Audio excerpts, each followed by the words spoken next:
The ballroom of the Omni William Penn glowed under chandeliers when a board member's hand tipped his wine. Cabernet splashed across Silas Bradbury's sleeve and onto a woman's lilac dress. He did not move. Harlow Sterling crossed the floor in 3 quick steps and spoke loud enough for 2 tables to hear. Service entrances around the back. We invited binders to deliver, not to mingle. The lobby doors opened. An assistant called across the marble. "Mr. Bradbury, sir, the binder is asking when he may leave." Harrison Sterling stopped walking. His face went white. He mouthed the name once. "Bradbury. If you're new to this channel and you love stories where a single name unravels everything, take a moment to like and subscribe. We post a new one every week." 12 hours before the wine fell, the morning came slow over Butler Street. Silas Bradbury opened the side door of his bindery at 6. Lawrenceville was still dark blue at that hour, the streetlights orange. His neighbor's cat curled on the stoop next door. The shop had belonged to his uncle Conrad, who died the same year Silas closed his other life. Conrad had left him the building and the tools, and a letter that said only, "Don't be a stranger to the work." Silas had not been. By 7, Hazel sat at the small side table with a bowl of oatmeal and a paperback open on her knee. She read aloud to herself in a quiet voice, the way she always did, as if the words behaved better when spoken. It was fall break at Arsenal Elementary, and she had asked to come to the shop instead of staying with Mrs. Devlin next door. Silas was stitching the spine of the last of 12 commemorative volumes. He used a curved needle, drawing the linen thread through the gatherings with steady tension. Hazel watched. "Why don't you use a straight one?" she asked. "Straight needle catches the wrong fiber. The curve keeps the tension even across the signature." Hazel wrote that down in her field notebook. She kept one. She had seen her father keep one for years, though she had never opened his. The phone on the bench rang at 10 past 9. The Sterling event coordinator confirmed delivery before 5 and asked if Silas could stay on standby until 7, in case any of the bindings needed last-minute repair. "That's fine," Silas said. He had taken the order 3 months earlier through Sarah Ing, an archivist at the Carnegie Library who had used his shop for the Frick collection. The coordinator had referenced Bradbury Bindery and not connected the name to anything else. Why would she? The invoice on his bench read Sterling Industries, 25th Anniversary Commemorative Volumes. The purchase order beneath it had been countersigned in a clean hand at the top. H. Sterling, CEO. Silas set his hand flat on the bench beside it for a long moment. Hazel looked up from her book. "Daddy okay?" "Just thinking." She watched him a second longer, then went back to her page. Mrs. Devlin had an eye appointment that afternoon and could not take Hazel for the evening. Silas had no other options. He would not leave her alone for 6 hours. So she came. They drove the old Honda across the 16th Street Bridge in light traffic. Hazel counted barges on the Allegheny. Silas drove without music, both hands high on the wheel. He did not speak the whole way downtown. The Omni William Penn loading dock sat at the back of the building on William Penn Place. A staff lead in a black vest checked Silas's clipboard and waved him to the service elevator. Margaret Halloran stood at the vendor checkpoint just inside the kitchen corridor, gray hair pinned back, a small Sterling pin on her lapel that looked older than the company itself. She glanced at his name on the manifest. Her pen paused. "You're the binder." "I am." She marked the line. Her face did not change. She smiled at Hazel and said there was hot cocoa in the staff lounge, and would she like to come along? Hazel said, "Please." Margaret took her hand and led her down the corridor, glancing back once at Silas before they turned the corner. Silas pushed the cart of books through the swing doors toward the main hall. String music came faint from the ballroom ahead. On the top volume, embossed in gold leaf, the words Sterling Industries, 25 years of precision. He read them once and then started walking. The delivery was clean. The receiving desk signed for the books at 12 minutes to 5. The lead coordinator thanked Silas and asked him to wait near the display board until 7, in case anything needed adjustment. The display board was a long white wall on the south side of the ballroom, 12 framed panels documenting 25 years of Sterling Industries. Each panel held an enlarged technical schematic with a small placard beside it, naming the year and the product. Silas stood with his hands behind his back and his eyes on panel 3. It was a micro-bearing housing schematic. The signature in the lower right was so small that no one had bothered to crop it out, or perhaps no one had noticed it at all. The initials read S.B., and the date read November 3rd, 2012. The schematic on panel 3 was the deprecated draft. He had revised it 2 years later with a tightened tolerance at the lower right radius. The displayed version had loose tolerance. Any micro-bearing engineer who saw it photographed would think Sterling's manufacturing was sloppy. A young woman in a black PR vest came to stand beside him, holding a clipboard and a tablet. She was muttering to herself about press photography scheduled for the morning. Silas did not turn his head. He spoke quietly. The angle on panel 3 is from a deprecated draft. The tolerance at the lower right radius reads loose. If a competitor's engineer sees that photo tomorrow, they'll think your manufacturing spec is soft. You may want to swap the panel for the next revision before the press shoot. She looked at him. I'm sorry, who are you? Dabina. How do you? It's just an observation. She thanked him quickly and walked off in the direction of the production manager. Silas remained where he was. Across the ballroom, Reagan Cox stood near the open bar with 2 clients, telling a story loud enough to carry. He turned too sharply with the glass in his hand. The Cabernet went up in an arc and came down on Silas's sleeve, and a few drops carried farther, across the lilac silk of the woman beside him. Diane Mortensen, art collector, donor to the symphony. She inhaled sharply and stepped back. Harlow Sterling was 3 tables away. She saw the spill and the people around it in a single sweep. She read the room the way she had been taught to read it. Reagan was a board member. Diane was a major giver. The man with the wet sleeve was a vendor. She crossed the floor in 3 steps. Service entrance is around the back. We invited binders to deliver, not to mingle. Silas did not lift his head. Apologies, ma'am. I'll wait outside. He picked up his cart and walked through the swing doors toward the kitchen corridor. He did not look back. The lobby doors opened behind him. Harrison Sterling came in late, his overcoat on his arm. The assistant at the door saw him and said, "Low and routine, Mr. Bradbury, sir. The binder is asking when he may leave." Harrison stopped where he was. "Bradbury?" "Yes, sir." "Silas Bradbury, from a shop in Lawrenceville." Harrison lowered himself into the upholstered chair in the lobby. He put his hand on his knee to steady it. Margaret was already at his elbow. "Margaret." "Yes, it's him." "Yes." He closed his eyes. "Does he know I'm here?" "No. But she just sent him to the service entrance." Harrison opened his eyes and looked toward the swing doors, but the doors had already closed. Silas was allowed to leave at 10 minutes to 7. He collected Hazel from the staff lounge. She was halfway through her paperback and a second cup of cocoa. Margaret walked them to the service exit, touched Silas's forearm once on the way out, and gave Hazel an apple wrapped in a napkin. "For the drive," Margaret said. Hazel said thank you and meant it. They drove home through downtown, then over the bridge, then up Butler. Hazel fell asleep against the door before they crossed the river. Silas glanced at her at every red light. At the corner of Penn and 46th, he watched her face in the dim glow of the dashboard for longer than the light gave him. At home, he carried her inside and put her in her bed and pulled the quilt up. He went back down to the kitchen and put a kettle on the stove and then walked into the workshop.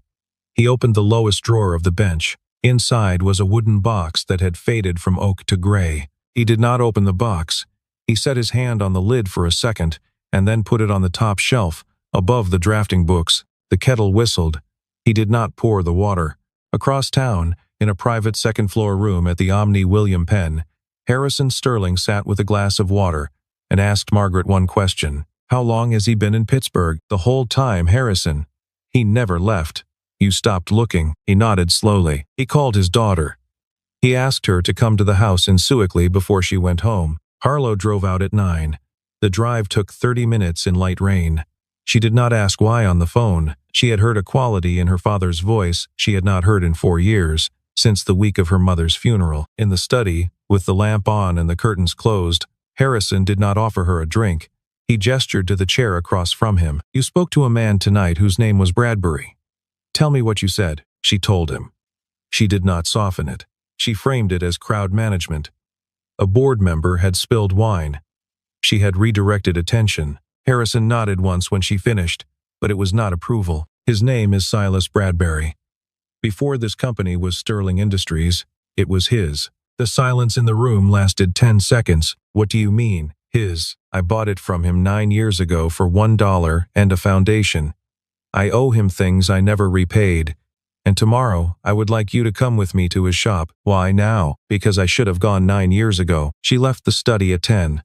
Margaret had already gone home, but on the entry console, Under a small dish for keys, there was a sticky note in Margaret's hand. It listed an address on Butler Street and one line beneath it: "He closes at 6. Go before." Harlow stood in the entryway with the note in her hand for a long time before she put on her coat. In a high apartment on the south side, Colin Whitaker stood at his window with a glass of bourbon he did not drink. His phone buzzed twice. Reagan Cox, twice. He read the messages and did not answer them. He set the glass on the sill and watched the river move under the bridge lights. At the bindery on Butler Street, the phone on the bench rang. No number showed. Silas did not pick up.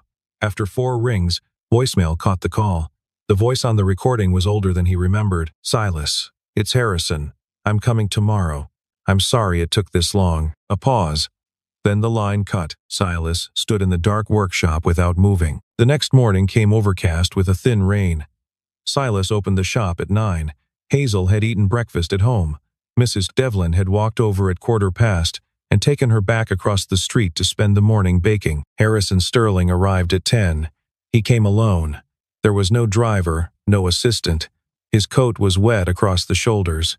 He stood outside the glass door for a long moment before he raised his hand to knock. Silas opened the door. The 2 men did not shake hands.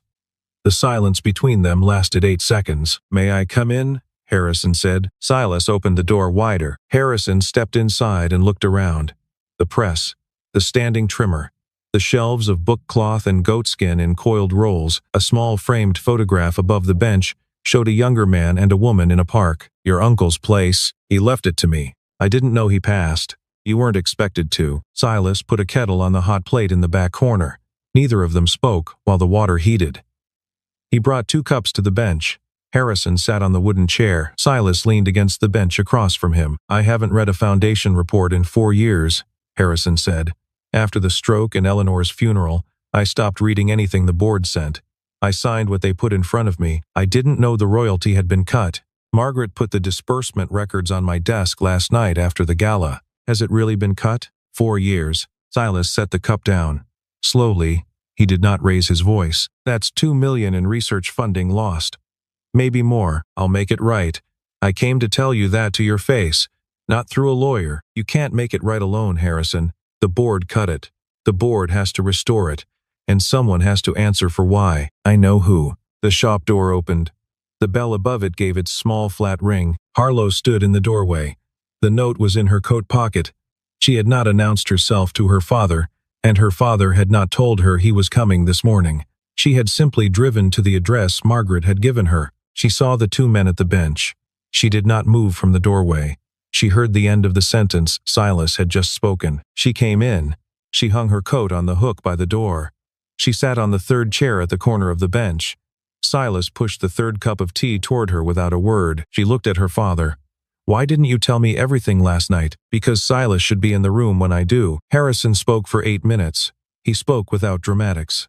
Silas had founded Bradbury Precision 16 years ago with 1 patent and had 3 by 12 years ago. Those 3 patents had become the foundation for Sterling's precision product line since the acquisition. The agreement had carried a perpetual royalty of 1.5% of gross revenue flowing into the Lenora Bradbury Foundation, which funded ALS research at UPMC and Pitt. The royalty had been cut 4 years ago. Harlow listened without interrupting. She did not look at Silas while her father spoke. She looked at her hands. When Harrison stopped, she finally looked up. "Why didn't you fight?" Silas turned his cup a quarter in his hands. "I sold it because I had a 4-month-old daughter and a wife in the ground. I didn't have a fight in me. The terms were fair. I trusted your father. Trust isn't a thing you fight for. You either have it or you wasted it." She nodded. She stood. She walked to the door. She stopped. "I need to see the original agreement. The real one. Margaret has a copy. So does the escrow firm. Callaway, Reese, and Voss. Ask them. They've been waiting." Harrison stood. He looked at Silas across the bench. "Will you come when she's ready?" "I'll come for the foundation, not for the chair." By 11, Harlow was at her desk on the 38th floor of Sterling Tower. She called David Park, the general counsel, and asked for 3 things: the complete asset purchase agreement from the acquisition year with every schedule, every amendment to the license agreement from any year afterward, the annual royalty distributions to the Lenora Bradbury Foundation from acquisition to present. Park called back at 20 to 12.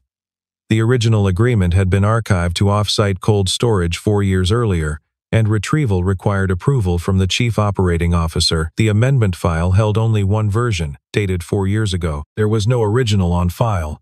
The royalty distributions ran clean, and even until the fall of that year. From October forward, the line item read 0. Harlow sat at her desk and did not move for 2 minutes. Then she dialed Margaret. "Where is the original?" "In my personal safe. And in escrow at Callaway, Reese and Voss since the day Silas signed.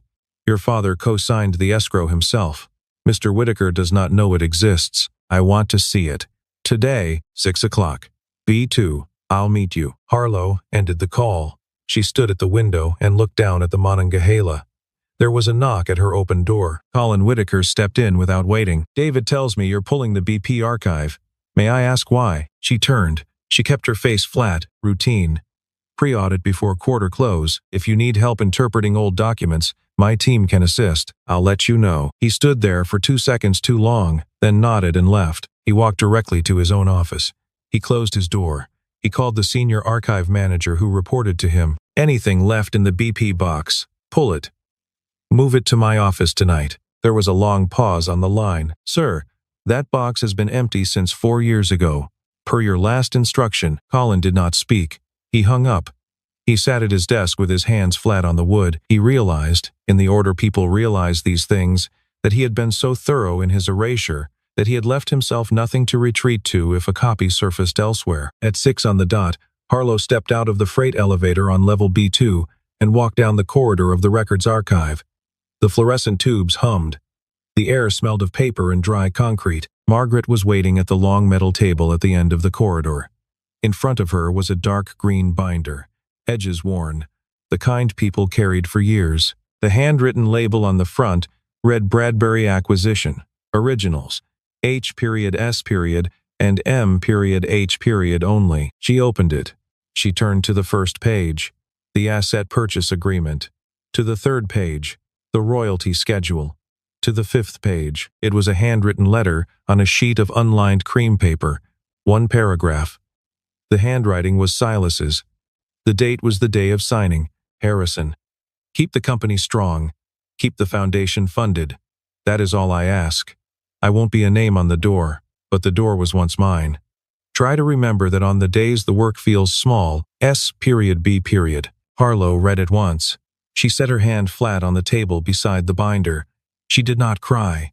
She breathed slowly, in and out, twice. Margaret watched her and said nothing. Margaret turned the page. There were the amendments. The version signed 4 years ago. Signed Colin Whitaker.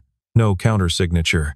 The language had been changed in 2 places. Perpetual royalty had become royalty subject to annual board review. The annual disbursement clause had a new sentence appended granting the chief operating officer authority to redirect distributions to a strategic reserve fund, pending board ratification. Harlow read the changes.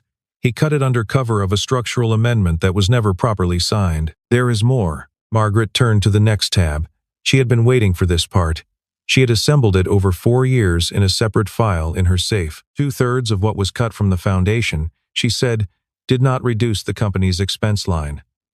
It was moved into a strategic reserve fund that Mr. Whitaker holds sole signature authority over. From that fund, he has paid out $1.3 million in consulting fees to 2 firms registered in Delaware. The firms have no employees on record, no invoices for documented services. The wires were authorized by him alone. Harlow read the disbursement schedule. She read the wire confirmations. She read the certificates of formation for the 2 Delaware entities. He stole from a foundation that funds ALS research. He stole from a foundation named after a woman who died of it. Your father's sister Beatrice died of it 18 years ago. Your father agreed to those terms at the acquisition because he knew exactly what those royalties were for. Mr. Whitaker has been in this company long enough to know that too. Harlow lowered herself to the floor and sat with her back against a shelf. She did not cry. One slow tear, no more. She was not crying for Silas. She was not crying for her father. She was thinking of the 4 years she had signed quarterly reports without ever asking why a small line item labeled BP royalty allocation had disappeared. Margaret did not comfort her. She closed the binder and held it out. "Do what is right, not what is tidy." Your father trusted you with this company. Silas trusted your father with this company. The chain does not break with you." Harlow stood. She brushed her skirt smooth. She took the binder. She called David Park from the corridor. He came to B2 within 15 minutes. He sat at the long metal table and read for 25 minutes in silence. When he closed the binder, he set both hands on it and looked up. "This is criminal. This is not a board matter alone. This is a referral to the United States Attorney for the Western District of Pennsylvania. My recommendation is we secure these documents tonight and convene the board at 8 in the morning. Conbene it. Will Mr. Bradbury attend? He'll ask him." She called her father from the parking garage. He answered on the second ring. He agreed to be there. He said it would be the first time he had set foot in the building in 4 years. She drove home through downtown. She took the long way. She crossed the Liberty Bridge and went north on Butler. She slowed at the bindery. The lights were still on. She pulled to the opposite curb and shut off the engine. Silas was wiping the bench down with a cotton rag. Hazel was asleep on the small daybed near the window, with a quilt over her shoulders. Silas worked without hurry, the way a man works who has done the same motion 1,000 times. Harlow watched for 5 minutes. She did not get out of the car. She did not text. She put the car in drive and pulled away. At 8 in the morning, the emergency board convened on the 40th floor. Harlow at the head of the table, David Park to her right, 5 directors around the long oval, Colin Whitaker at the far end, and, against his expectation, Harrison Sterling in a chair against the back wall, in a gray blazer, saying nothing as he came in. Harlow did not open. She let Park speak. He spoke dryly, in clauses. He described the discovery of the unilateral amendment to the perpetual royalty clause 4 years earlier. He described the diversion of 67% of the cut funds into the Strategic Reserve Fund. He described the 3 wires to 2 Delaware shell entities with no corresponding services. Colin had been awake most of the night preparing. His response came at speed, in a single uninterrupted 12 minutes. "Silas Bradbury," he said, was a former engineer with documented mental health struggles after the death of his wife, who had voluntarily separated from the company and had no remaining claim. The royalty reduction had been a prudent fiscal decision approved by the board. The Strategic Reserve Fund was a routine corporate vehicle. The 2 consulting firms had provided real services that he could substantiate if given the time. Reagan Cox nodded along. Marlon Tate nodded along. Harlow listened without interrupting. When Colin finished, she set the green binder on the table. She opened it to the handwritten letter. She slid it across the table to him. He glanced at it and looked away. She opened the binder to the original agreement, which Park had received that morning by certified courier from Callaway, Reese, and Voss, with a notarized cover sheet. She placed it side by side with the amendment. The change in language was visible in the first paragraph. The original was countersigned by Harrison and witnessed by Margaret and by 2 senior partners at the law firm. The amendment carried only Colin's signature. Park spoke without raising his voice. "Mr. Whitaker, the original agreement is in escrow at Callaway, Reese and Voss under a notarized cover sheet dated 9 years ago. Your amendment is dated 4 years ago and carries no counter-signature from the original parties. The amendment is void on its face." The door at the back of the room opened. Silas walked in.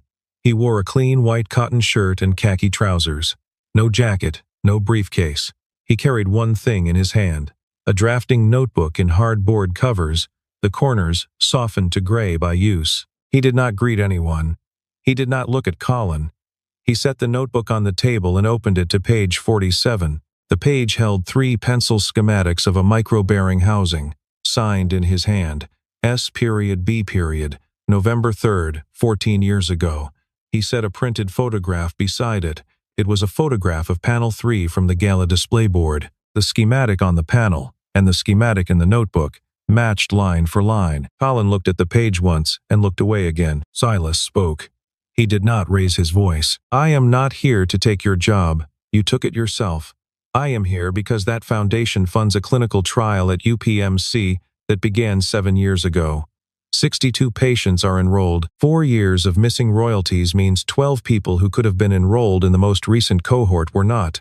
I would like the board to think about that before this conversation goes any further." Reagan Cox looked down at his hands. Marlon Tate looked out the window. Harrison stood up. His voice was rough, but the words were even. "Effective immediately. Colin, you are removed as Chief Operating Officer pending criminal investigation.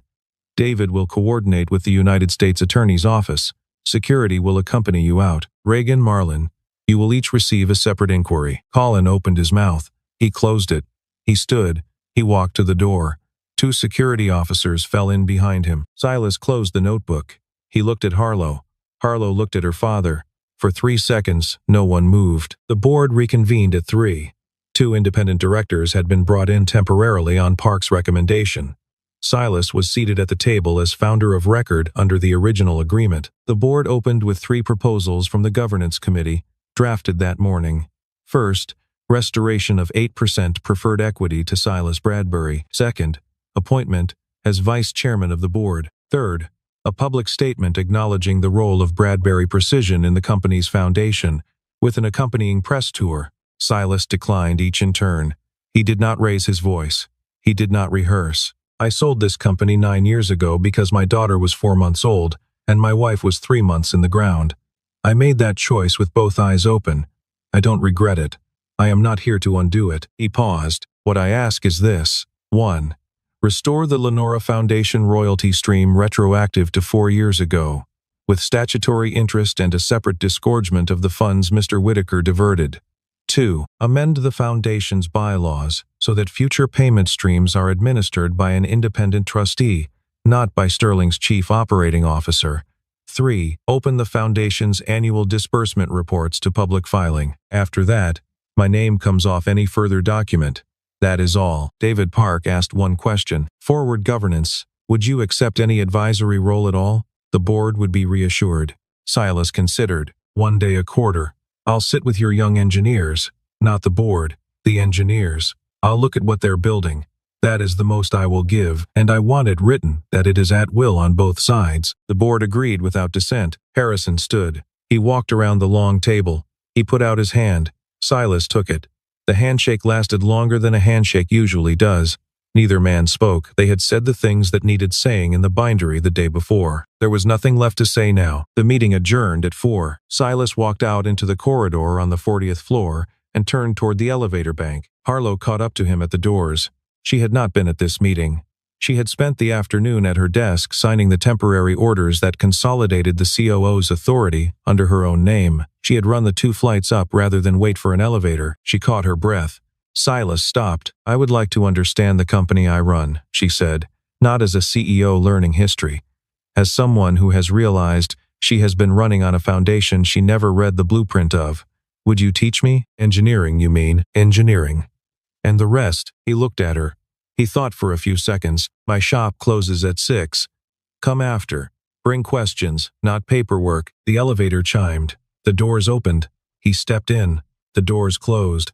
Harlow stood in the corridor for a moment, looking at her own faint reflection in the brushed metal. Then she walked back toward her office. 6 weeks went by. The foundation received $2.1 million in back royalties with statutory interest. Colin Whitaker was indicted by the U.S. Attorney on wire fraud, breach of fiduciary duty, and misappropriation of charitable assets. Reagan Cox and Marlon Tate resigned from the board within a week of each other.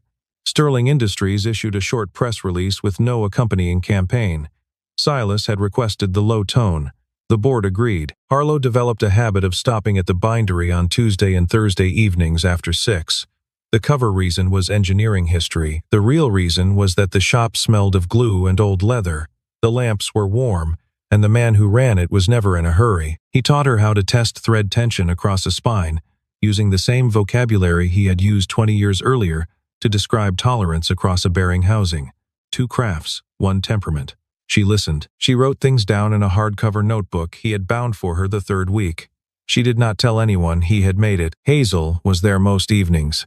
She read on the daybed by the window. Sometimes she asked Harlow questions. One Thursday she asked, without looking up, "Did you really not know about my dad?" "I didn't. I should have. Daddy says people who say I should have are people who will next time." Harlow did not answer that. 2 minutes later, walking past, she put her hand lightly on Hazel's shoulder for a second. Hazel did not move away. In the 3rd week, Harlow asked Silas to walk through the Sterling Precision floor in Hazelwood. He had not set foot there since the acquisition. He agreed to go alone. He stood in the bay for 40 minutes. He watched the housing line. He watched 3 young technicians at their stations. When he came back out to where Harlow was waiting, he said only, "They're doing it well. Tell them I said that, if it matters. Harlow said she would. She would. On a Thursday in late October, she brought a small cardboard box to the shop. Inside were the 3 original patent certificates. Margaret had pulled them from the Federal Records Office. The registered name on each read, Silas Bradbury. She set the box on the bench. These belong to you. They always did. He opened the box. He looked at the 3 yellowed sheets. He set the lid back on. Hazel will want to see them when she's older. Thank you. He put the box on the high shelf, next to the gray wooden box. 2 things on one shelf now. He walked her to the door that night. A light rain was falling. He offered her an umbrella. She refused. It was only to the car. She walked a few steps and turned back. He was still in the doorway, the yellow shop light behind him.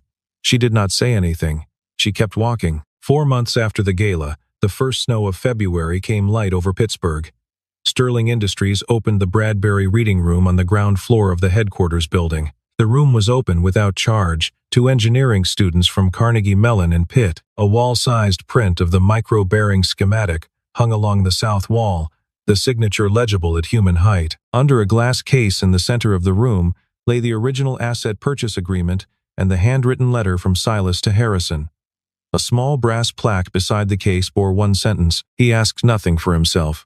He asked that her name continue to do good. On the same day, Sterling announced that the Lenora Bradbury Foundation would maintain its administrative office on the 12th floor of the building under an independent trustee, Dr. Annika Pohl of the UPMCALS Center. Silas came to the opening with Hazel.